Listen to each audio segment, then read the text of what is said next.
এখনও হাসিনা ভারতে বসে ষড়যন্ত্র করার চেষ্টা করছে এবং ভারত খুবই আনফর্চুনেটলি এই হাসিনা এবং তার যে সন্ত্রাসী বাহিনী ওদেরকে আশ্রয় দিচ্ছে। আমরা শুনতে পেয়েছি কয়েক লাখের কাছাকাছি আওয়ামী লীগের সন্ত্রাসীরা ভারতে আশ্রয় নিয়েছে।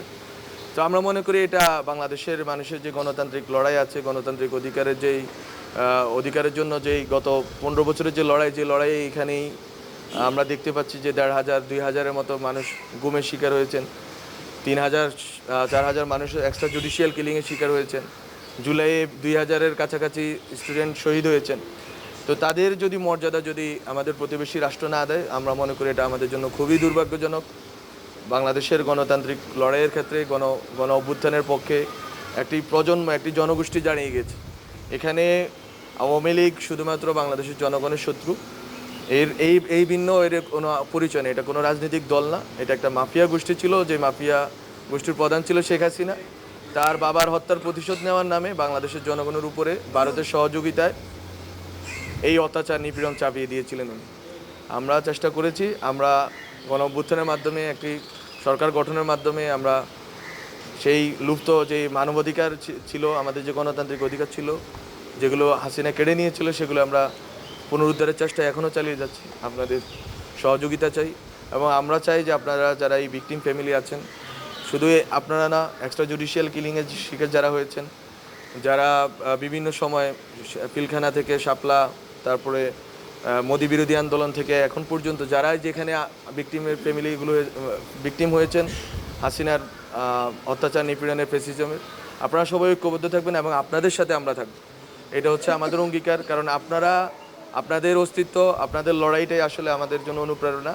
এবং আপনারা যদি থাকেন, মাঠে থাকেন, আমাদের সাথে থাকেন, আমরা আপনাদের সাথে থাকি, তাহলে বাংলাদেশে গণতান্ত্রিক যে এই অভিযাত্রা তৈরি হয়েছে এটা সফল হবে এবং আওয়ামী লীগের যে ফ্যাসিজম আছে এটা ফিরে আসার পথ রুদ্ধ হবে। কোনোদিন আর আওয়ামী লীগকে আমরা এই দেশে রাজনৈতিকভাবে এখানে দাঁড়াতে দিব না। এটা হচ্ছে আমাদের অঙ্গীকার। কারণ তারা যদি আবারও সুযোগ পায়, এবার মাত্র 3,000 এক্সট্রা জুডিশিয়াল কিলিং, 1,500 2,000 গুম হয়েছে, আবার যদি সুযোগ পায় এটা সংখ্যা অনেক গুণ হবে এবং আমরা এই সুযোগটা আওয়ামী লীগকে দিতে পারি না। আমাদের যারা এই নিপীড়নের শিকার যারা আছে, বিএনপি, জামাত, আলেম ওলামা, ছাত্র, যেই হন না কেন, আমাদের সবাইকে অন্তত একটা পয়েন্টে একমত থাকতে হবে যে গণতান্ত্রিক বাংলাদেশ গড়তে হবে। এখানে যাতে কোনোভাবে গুম, খুন, নিপীড়নের কোনো কালচার আর না ফিরে আসে, কারো মাধ্যমে না ফিরে আসে। আমাদের যে প্রতিষ্ঠানগুলো হাসিনা ধ্বংস করে দিয়েছে, এই প্রতিষ্ঠানগুলো যাতে আমরা ঠিক করতে পারি।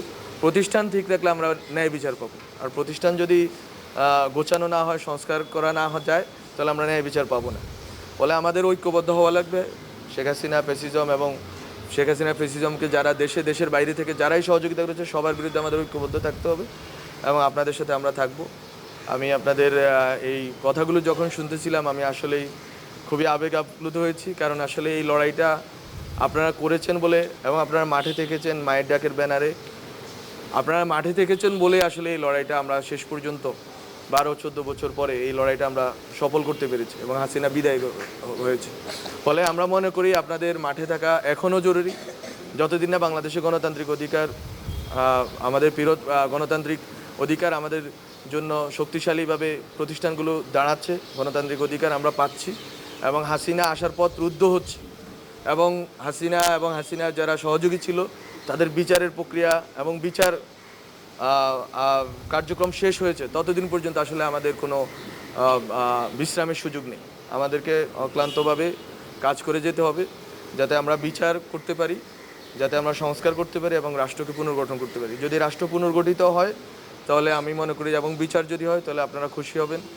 আপনাদের যারা হারিয়েছে, যারা স্বজন হারিয়েছে, তাদের যে আত্মত্যাগ আছে, সেই আত্মত্যাগ মূল্যায়িত হবে এবং এই রাষ্ট্র যারা যারা আপনাদের পরবর্তী প্রজন্ম আছে, যারা আমাদের গুমের শিকার, তারা অন্তত একটা ভালো রাষ্ট্র পাবে, যে রাষ্ট্রে তারা কোনো নিপীড়নের শিকার হবে না।